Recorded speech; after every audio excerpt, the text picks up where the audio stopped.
नमस्कार दोस्तों, स्वागत है आप सभी का मॉक्स डियर के विशेष कार्यक्रम दुनियादारी में। आज हम बात करने वाले हैं एजुकेशन की, शिक्षा की। ये कहानी एक गांव में दो लड़कों की है जिनका नाम गोलू और गोपाल है, जिन्होंने अपना बचपन साथ साथ बिताया, साथ साथ खेले कूदे और साथ साथ स्कूल गए। लेकिन गोपाल का मन पढ़ाई में बिल्कुल नहीं लगता था। उसने पढ़ाई छोड़ दी और गांव के इर्द गिर्द में छोटे मोटे काम करके कुछ ना कुछ दिन का कमा लेता था। उधर गोलू अपने गांव की पढ़ाई खत्म करके शहर पढ़ने चला गया। एक बार गोलू जब छुट्टियों में अपने गांव आया हुआ था तो उसकी मुलाकात उसके बचपन के मित्र गोपाल से हुई, जो किसी काम से गांव से बाहर जा रहा था। गोपाल ने गोलू से पूछा कि मित्र, तुम्हारी पढ़ाई कैसे चल रही है?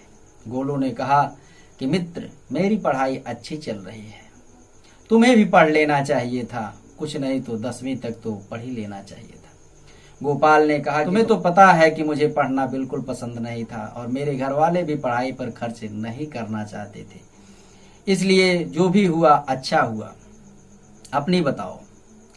गोलू फिर कहता है कि आज के जमाने में पढ़ाई बेहद जरूरी है, क्योंकि बिना पढ़े लिखे लोग कई जगहों पर अपमानित होते हैं, उन्हें अपमान का सामना करना पड़ता है। गोपाल ने कहा कि ऐसा कुछ नहीं है, बल्कि पढ़े लिखे लोग मन मुताबिक काम ना पा करके सबसे ज्यादा बेकार हैं, सबसे ज्यादा बेरोजगार हैं। मैं तो कुछ ना कुछ कमा लेता। गोलू ने कहा कि मित्र, तुम्हें भी जब कभी पढ़ाई को लेकर अपमानित होना पड़ेगा तब तुम्हें मेरी ये बातें याद आएंगी। गोपाल ने कहा, ठीक है, जब आएंगी तो देखा जाएगा। कुछ दिनों बाद गोपाल को पैसा जमा कराने एक बैंक में जाना पड़ा। वह बैंक में जाकर के सिक्योरिटी गार्ड से पूछा कि उसे पैसे जमा कराने हैं। सिक्योरिटी गार्ड ने जमा पर्ची के बारे में बताया। पर्ची लेकर के बैंक में विभिन्न लोगों के पास गया, विभिन्न व्यक्तियों के पास गया, मगर किसी ने उसकी जमा पर्ची को नहीं भरा, बल्कि उसे नसीहत देते रहे कि तुम्हें आज के जमाने में पढ़ लेना चाहिए, कुछ ना कुछ तो पढ़ ही लेना चाहिए। इस दौड़ती भागती दुनिया में तुम्हें पढ़ लेना चाहिए था, तुम इस जमाने में भी अनपढ़ हो। गोपाल अब मन ही मन अपने मित्र गोलू की बात को याद करके पछता रहा था। वह खुद को अपमानित महसूस कर रहा था।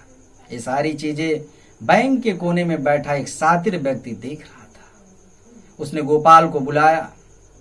उसने गोपाल से पूछा कि तुम्हें कितने पैसे जमा कराने हैं। गोपाल ने अपनी सारी डिटेल बताई। उस व्यक्ति ने उसकी पर्ची को भरकर सामने काउंटर की तरफ इशारा किया कि वह अपना पैसा उस काउंटर पर जाकर जमा करा दे। गोपाल उस काउंटर पर जाकर के अपना पैसा जमा करा देता है। पैसा जमा कराकर गोपाल घर आता है। अब चलते चलते आपसे दो सवाल है।